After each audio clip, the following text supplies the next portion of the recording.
Well, good evening, folks. It's wonderful to be here. I live in Rhode Island. Some of you may know where it is. It's up in the northeast of the United States. I came down here on Tuesday, and I've been working for the last year and a half on putting together a documentary about Austin T. Levy and what he was able to do. It's amazing that somebody who only worked in the industry, he was in the textile industry, only worked in it for about 33 years, and it's amazing all the things that he did and all the wealth that he created for other people, particularly people that originally had really nothing. He was very active in terms of worrying about how people survived in their daily lives while they worked for wages.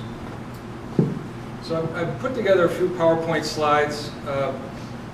Ideally, we won't have to see all of them, which would be nice. Tell me how I'm going to move this forward.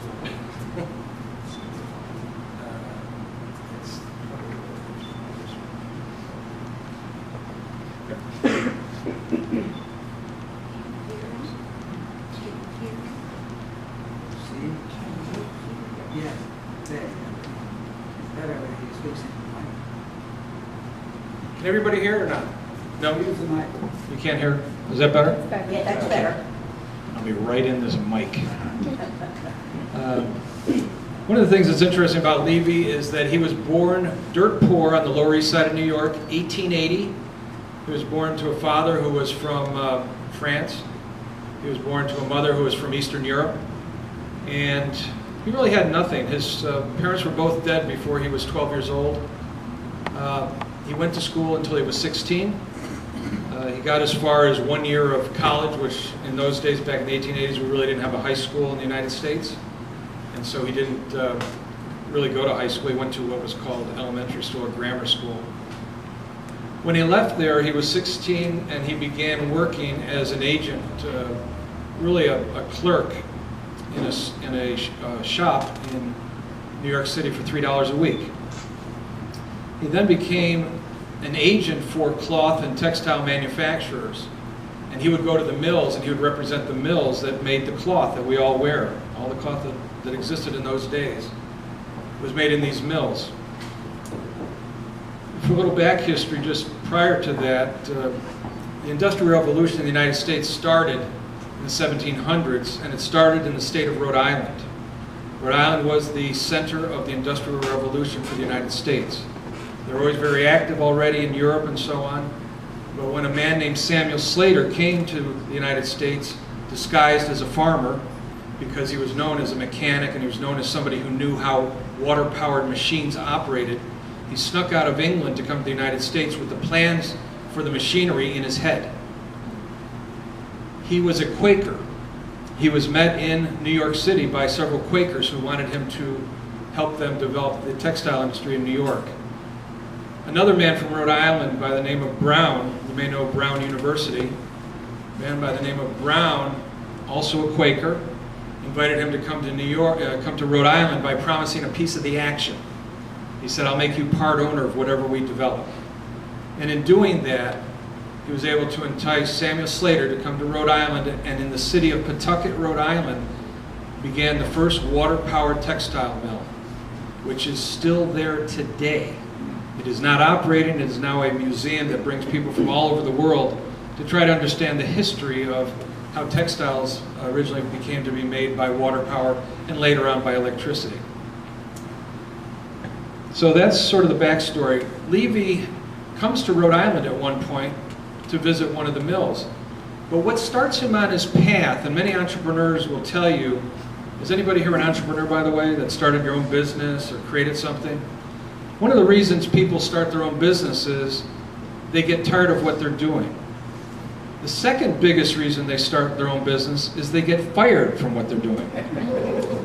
And Mr. Levy said to the manufacturer of one of the textile mills, says, "You have either got to get rid of your superintendent because I don't like the quality of the cloth, or you're going to have to find yourself another sales agent."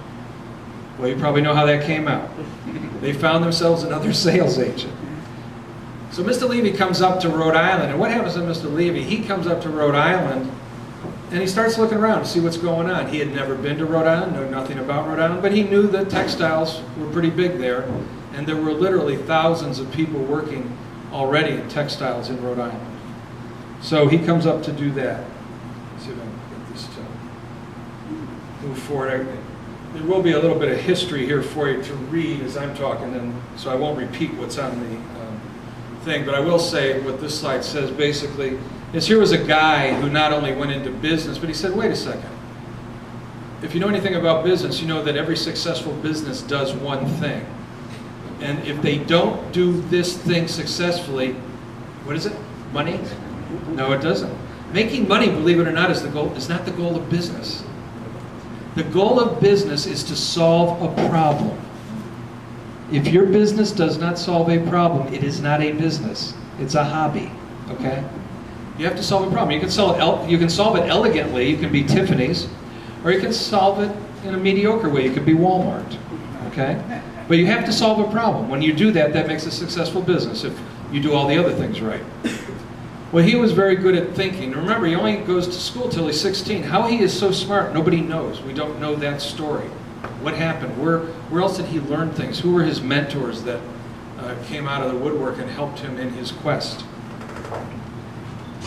So if we look at the early life of Mr. Levy, he states one of his key principles, and I'll read it to you if you can't see it. The purpose of all enterprise is to supply human wants, and one of the first functions of any enterprise is to contribute something to the well-being of the people who carry it on and to the community of which it is a part.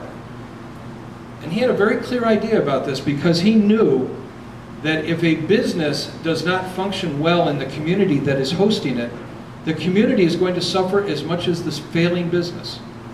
So at one point he has 2,000 people working for him, but he says, it's not the 2,000 we should be worried about, it's the other 10,000 that depend on those 2,000. So all in all, I've got 12,000 people to think about. I've got their concerns, their needs, their priorities in my mind all the time as I'm making decisions about to make sure this business is successful. Mr. Levy comes to Rhode Island. I think that he came to Rhode Island because she was in Rhode Island. Her name was June Rockwell. June Rockwell was a descendant of the Mayflower families named Rockwell.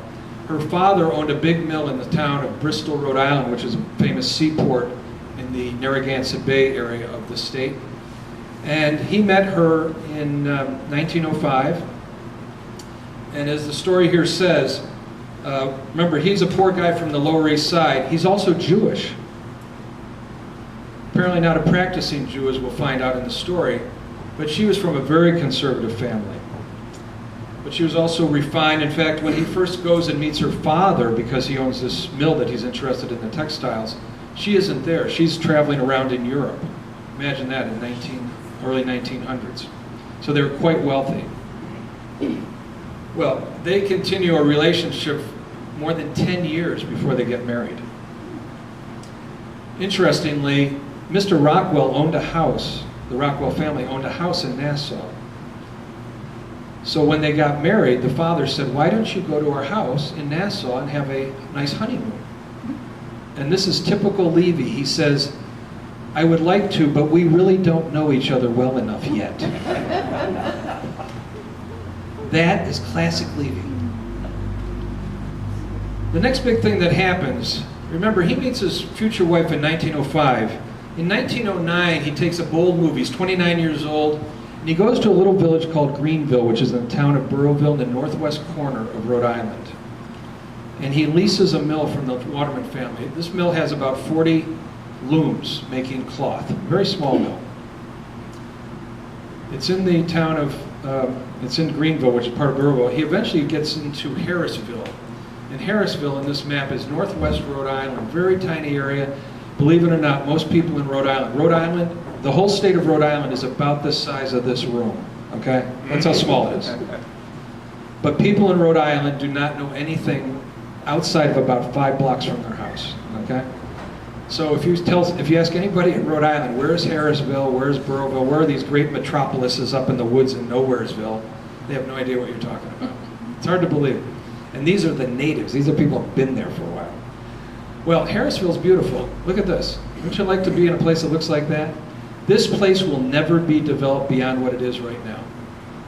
And Mr. Levy had such prescience and such vision about this place. He said, we also, in addition to respecting the people who work with us, we need to respect the places that host us.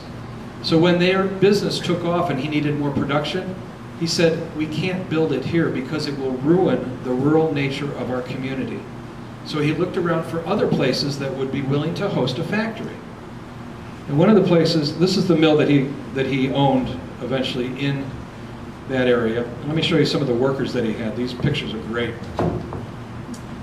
These are all the happy people. He called them his family. Mr. and Mrs. Levy sadly never had any children. Austin Levy had one sister. Her name was Selma. We don't know a whole lot about her. We believe she stayed in New York. We don't know a whole lot about her family. She did have a couple of children, and we know that that was a known fact within the family. You can see the huge amounts of people that were involved, and if you look at their clothing, you see that they're all dressed pretty much the same in what we would call work clothes. One of the things I'm trying to get across in developing this documentary film, which is going to be shown on public broadcasting in the United States, is the fact that somebody can be a business person and also be socially conscious of their responsibility within for the greater good of that community and among the people that they work with and they live with.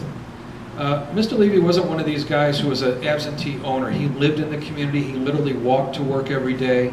He literally lived not even 1,000 feet from the biggest factory that they owned. So he's very conscious about caring for the people. And one of the immediate things he did very soon after he bought this one mill is he started different clubs for the people to be involved in.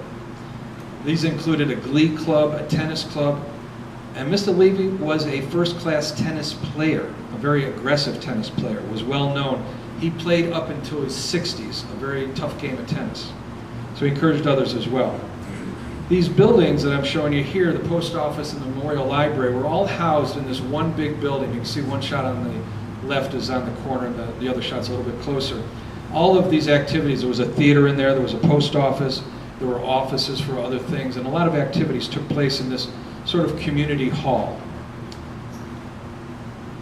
And here's the theater that was in that building as well.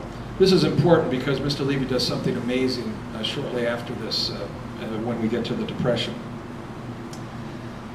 The next thing he did, in addition to caring for the people that work for him, and the members of these clubs and these organizations were all people that worked at the mills and their families. Very close-knit community. Again, not a lot of transportation in and out. It's the early 1900s, very few cars around. People are not as mobile as they are today. So the next step was business growth. He was very successful with his business. Because he had worked in New York, I believe that he had a lot of contacts that people that started their businesses in Rhode Island just simply didn't have. And he was able to find markets for cloth that other people couldn't find. And he kept an office in New York. It was called the Stillwater Sales Company. He kept an office there throughout the time, and they later had an office in Chicago as well. So when things got tough, he was one of the very few survivors that made it through the tougher times. When he starts his business just before World War I, which starts in about 1914, I believe. And so he starts adding more mills. He adds 2 more mills to the same site. There eventually are 3 large mills working day and night, basically. In 1916, during the midst of World War I, they're making a lot of money, and he decides that he'd like to start a profit-sharing plan. So he starts doing something that goes along with this. He goes to the social club for all the mill owners in the state and all the big factory owners in the state. And if you don't know anything about Rhode Island, Providence used to be a place where anything you needed was made in Rhode Island. It had the largest file-making company in the world. It had tool making. It made all of the machines that made machines. Those were all made in Providence. Brown and Sharp, just one company after another. And silver, Gorham silver, the famous plate silver and stuff, was all made in Rhode Island.